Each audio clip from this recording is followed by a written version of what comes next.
Bonjour à tous, nous sommes le mercredi 24 juillet et donc on va regarder aujourd'hui comment démonter un clavier d'Amiga 500. On va démonter en même temps la souris tank, mais comme j'ai déjà fait une vidéo dessus, on passera à côté. Mais donc je vais montrer comment démonter un clavier sans trop se prendre la tête et comment le blanchir avec un Retrobrite. Je vais reprendre un petit peu l'histoire du Retrobrite brièvement dans la vidéo pour ceux qui ne connaissent pas. Sinon je vous renvoie vers cette vidéo que j'avais fait déjà il y a quelques années. Et puis répondre à quelques questions. Non, je vais y répondre tout de suite d'ailleurs. Le Retrobrite, il n'y a pas 75 manières de le faire. On voit des tas de vidéos sur YouTube. Il y en a qui mettent du cellophane, il y en a qui le trempent dans le produit et tout. Ça ne sert à rien. Vous n'avez besoin que de deux produits. De l'eau oxygénée volume 130. N'essayez pas avec moins de 130, ça ne fonctionne pas. C'est 130, point barre. Pour s'en fournir, il faut obligatoirement passer par un professionnel, puisque depuis à peu près 5 ans, on ne peut plus en acheter en tant que particulier. Donc il faut obligatoirement avoir un numéro de SIRET pour pouvoir en acheter. Il faut de l'eau oxygénée volume 130 et du Magic Mix. Voilà, enfin pas forcément ça, mais ça c'est un épaississant pour le biberon. Voilà, mélangé à l'eau oxygénée, ça fait une espèce de pâte. Ça permet en fait à l'eau oxygénée de se fixer et de ne pas couler, parce que l'eau oxygénée, bien évidemment, c'est liquide. Et ça permet de la disposer un petit peu partout avec un pinceau sans qu'elle coule. Voilà, vous la mettez au soleil pendant une vingtaine de minutes ou une lampe à UV si vous avez envie d'utiliser une lampe à UV. Et c'est tout.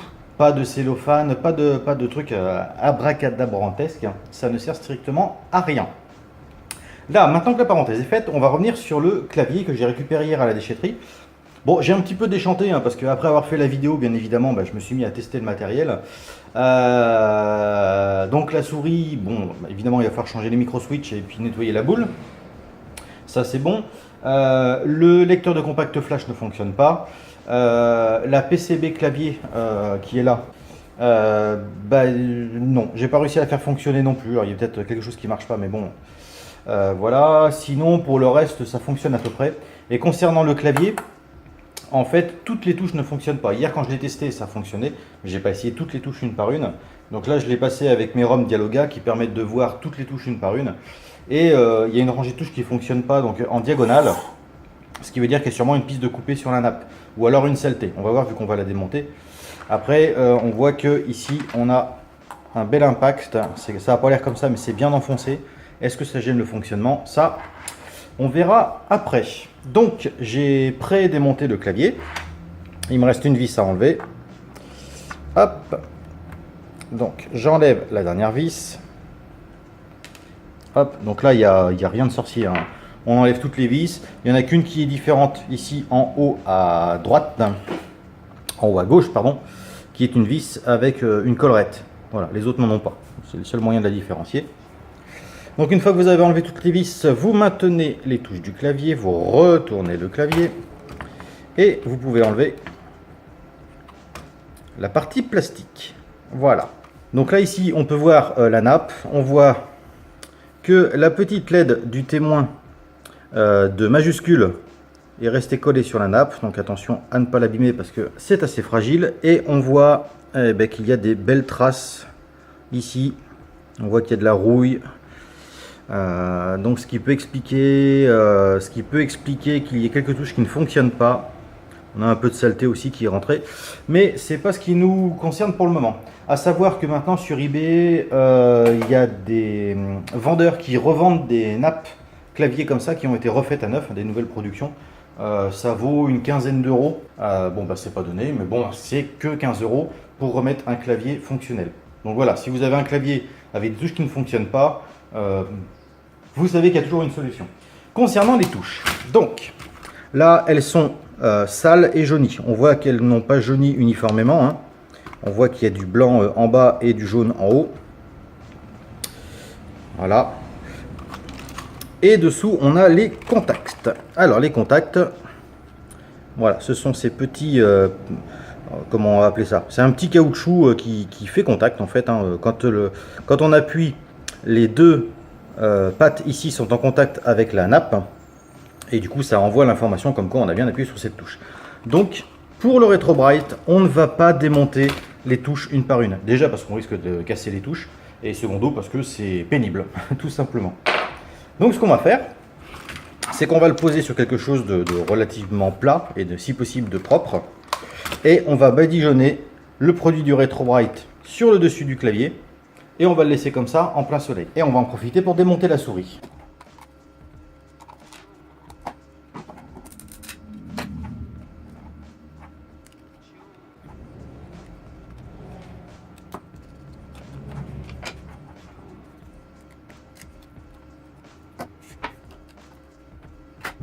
Donc comme je le disais dans la vidéo précédente, pour nettoyer le fil, on n'a pas besoin de s'embêter. Là, si vous regardez, voilà, on voit que c'est relativement sale. Je ne sais pas si je peux zoomer correctement dessus.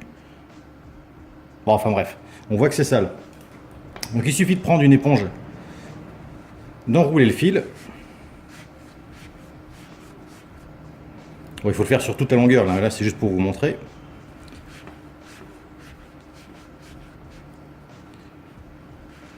Tac. Une éponge, un peu de produit vaisselle, on essuie. Et voilà. Le câble est propre par rapport à ce qu'il était avant. Voilà. Donc là, rien de magique. Hein. Par contre, ce que j'aimerais bien essayer, je vais peut-être le faire parce qu'ils en vendent à la supérette qui est en face de chez moi, c'est les éponges de nettoyage blanches. J'irai en chercher une là pour la vidéo. C'est une éponge de nettoyage, une matière un peu spéciale qui se frotte apparemment à sec. On va voir ce que ça donne parce que je vois qu'il y a des grosses saletés là. Je vais aller en acheter une et on va faire un essai. Alors, je viens d'aller chercher ces fameuses éponges. Donc voilà, c'est des éponges nettoyantes, gomme nettoyante précisément. Donc c'est comme une éponge normale, sauf qu'il y a une matière légèrement abrasive. Et on va voir ce que ça donne, parce que là je vois que ça c'est de la saleté, mais ça c'est certainement de la crasse. Alors. Et ben déjà visuellement on voit que c'est un petit peu plus blanc. Je pense que si on attaque avec un bon produit de nettoyage et ensuite la gomme, on peut avoir de très bons résultats. Je vais même pas regarder si ça s'utilise avec un produit. Normalement non. Ouais, ça décape bien. Hein.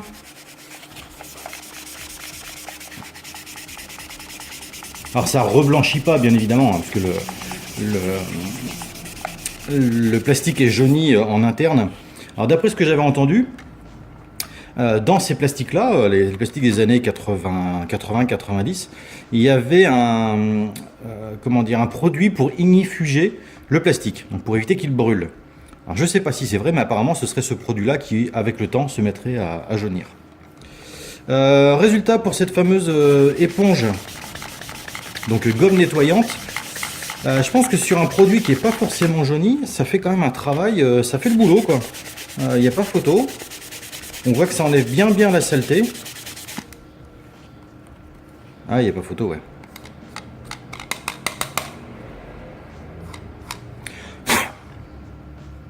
Ça marche bien, ça marche bien, ça marche bien. Je sais pas si avec le flash on voit bien. Ça c'est le jaune sans trop frotter. Et là c'est un peu plus clair, un peu plus blanc. Bon voilà. Voilà, c'était pour tester cette éponge. Je la testerai sûrement sur un autre... Ah, il précise qu'il faut humidifier l'éponge. On va tester. Alors, avec l'éponge légèrement humide, on va reprendre le dessus. Ah, déjà, c'est beaucoup plus doux, bien évidemment. Oh, bah là, ça nettoie bien. Ah, effectivement, quand c'est humide, ça marche beaucoup mieux. Ah oui, et là, carrément, là. Ah, c'est top. Où est-ce qu'on a de la crasse? On a là. Là, on voit que c'est pas très propre. Oh, mais ça me plaît, ça. Ah oui, il n'y a pas photo. Alors ça, je vous le conseille, si jamais vous avez du vieux matériel qui n'est pas forcément jauni, hein, mais qui est sale. On voit que ça enlève quand même bien la crasse.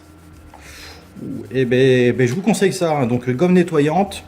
Ça vaut 1 euro, j'ai dû l'acheter 1,80 € les deux éponges, sachant que je les ai achetées dans une supérette de campagne, donc c'est beaucoup plus cher qu'en grande surface. Mais ça a l'air de bien faire le travail, en plus je pense que ça doit durer assez longtemps. Ça doit pas s'user facilement. Bon, bref, J'attends que le soleil arrive et on va attaquer le Retro Bright. Bien, le soleil s'est levé, donc on va pouvoir commencer. Alors, donc voici le produit qu'on va utiliser. Donc du peroxyde d'hydrogène, donc de l'eau oxygénée, volume 130. Ensuite, on va utiliser l'épaississant pour biberon. Je vais relever un peu ma caméra pour prendre un plan un peu plus large. Voilà. Donc on va préparer la mixture. Je vous conseille aussi de préparer vos articles à rétro-brighter sur un carton, parce qu'après vous ne pourrez pas les manipuler, il ne faudra surtout pas les toucher. Pour manipuler le produit, paire de gants obligatoire, des lunettes de protection, chaussures fermées, parce que si vous faites tomber du produit sur les pieds, vous allez chanter. Une pièce très aérée, donc là je suis dans la maison, mais toutes les portes sont ouvertes et ensuite on va aller emmener le produit dehors. Et moi je prévois toujours une bassine d'eau à côté de moi, une bassine d'eau claire, parce que si je m'en mets sur les mains, ce qui ne devrait pas arriver normalement, mais j'ai de l'eau tout de suite à portée de main pour me laver. Ça brûle la peau extrêmement rapidement, hein, donc surtout faites très attention. Donc on va préparer la mixture. Pour ça, j'utilise un petit bac plastique alimentaire qui se ferme. Donc ça c'est l'épaississant qui va servir de gélifiant, hein, tout simplement. On va en mettre 2 cuillères, ça devrait suffire. Et on attrape les gants et on va mettre l'eau oxygénée.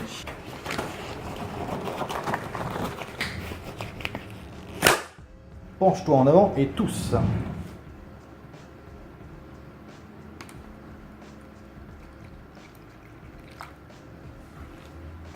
Voilà, pas la peine d'en mettre beaucoup. Et on va touiller, voir si c'est suffisamment épais. Alors il faut attendre un petit peu que le gélifiant fasse son effet. Alors mon épaississant est un peu vieux, on voit qu'il a du mal à se diluer. On va en mettre un petit peu. Là, ça a l'air d'être un peu plus collant déjà. Voilà, là ça fait une pâte qui va vraiment tenir à la fois sur le clavier et la souris. On va laisser durcir encore un petit peu. Voilà, la mixture est prête. Et on va commencer à badigeonner. Donc vous voyez, c'est suffisamment épais pour tenir comme il faut sur la souris, sur le plastique, hein, tout simplement. Voilà.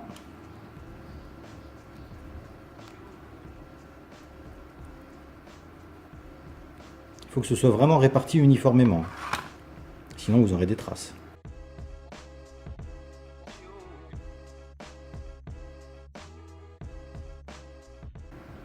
Là. Et donc c'est parti, on va mettre ça au soleil. Et ensuite on attaque le clavier.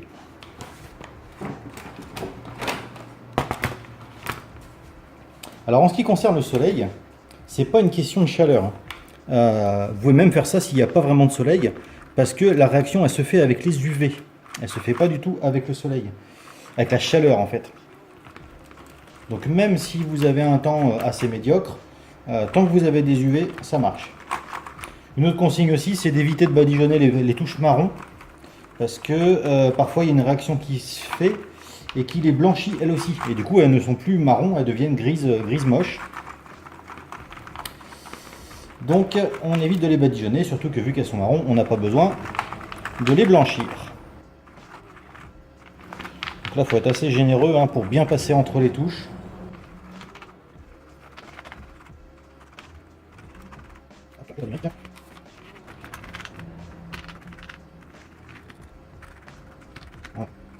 Donc là c'est bien badigeonné, il y en a à peu près partout.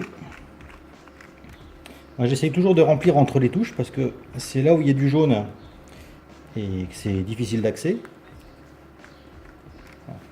Là je suis au-dessus, je peux vous dire que on voit vraiment pourquoi il faut faire ça en extérieur, on sent vraiment les vapeurs. Voilà, on remplit bien entre les touches. De toute façon le mélange se garde pas, hein, donc autant l'utiliser intégralement.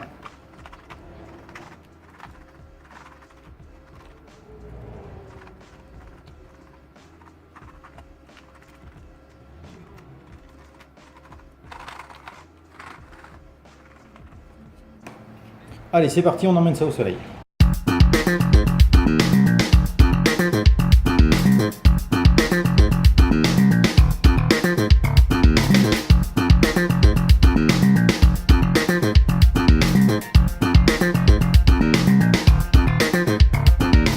Alors, le bilan pour ce petit Retro Bright. Alors la souris, eh bien la souris ça a super bien marché. On n'a plus aucune trace, elle est bien blanche. Alors j'espère que le rendu à la caméra est assez bon. Et même les boutons marrons sont très très propres. Ensuite le fil, eh ben, je l'ai passé avec la gomme nettoyante. Et il est super propre. Une petite tache de bleu là, mais c'est rien. Donc ça c'est cool. La boule, on la nettoie tout simplement avec de l'eau chaude et du produit vaisselle. Là elle est nickel. Voilà. Et on va arriver au clavier. Alors le clavier, dans l'ensemble, je dirais que ça a bien fonctionné. Voilà. Il est blanchi. Par contre, on peut voir que sur les touches marron, eh bien ça a légèrement blanchi aussi. C'est pour ça que sur les touches marron, normalement, il ne faudrait vraiment pas en mettre. Alors, c'est pas inquiétant puisque de toute façon le Retro Bright ça ne dure pas non plus éternellement. Il faut savoir que ça va durer, allez, on va dire 1, 2, peut-être 3 ans et après ça va redevenir, ça va rejaunir. L'avantage, si on peut appeler ça un avantage, c'est que ça va rejaunir de manière uniforme. Ça va pas faire des taches un peu partout. Et les touches marron vont redevenir marron normal, quoi. Voilà. Donc il me reste à nettoyer tous les contacts. Donc là c'est très simple, je prends un petit chiffon doux avec de l'alcool à brûler et je les nettoie tous un par un. Pour ce qui est de la membrane, je vais la nettoyer, donc elle c'est pareil, on la pose à plat, un chiffon avec de l'alcool à brûler et c'est tout. Il faut bien sûr qu'elle soit bien sèche. On remonte et on teste. Moi je pense que ça suffira parce que vu la poussière qu'il y avait sur la nappe, je pense que les problèmes de fonctionnement étaient dus à ça. Donc ça n'ira pas beaucoup plus loin. Voilà, donc c'était une petite vidéo sur le Retro Bright, sur le fonctionnement et puis sur la remise en état du clavier et récupérer la déchetterie. Je vous remercie d'avoir regardé cette vidéo et je vous dis à très bientôt.